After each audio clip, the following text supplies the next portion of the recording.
En résumé, pour résoudre un problème d'optimisation, on peut suivre les étapes suivantes. Étape 1, identifier les variables associées à la situation. Étape 2, traduire les contraintes de la situation par un système d'inéquations. Dans la plupart des situations, les valeurs associées aux variables ne peuvent pas être inférieures à zéro. Il est donc important d'ajouter des contraintes de positivité, c'est-à-dire que x et y doivent être plus grands ou égaux à zéro. Étape 3, déterminer la règle à optimiser et l'objectif associé à la situation. Ensuite, on va représenter le système d'inéquation et son ensemble solution à l'aide d'un polygone de contrainte.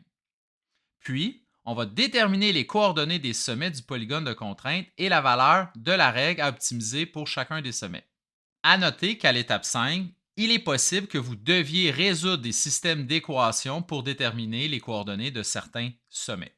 Finalement, à l'étape 6, on va déterminer la solution optimale en lien avec l'objectif associé à la situation et répondre à la question.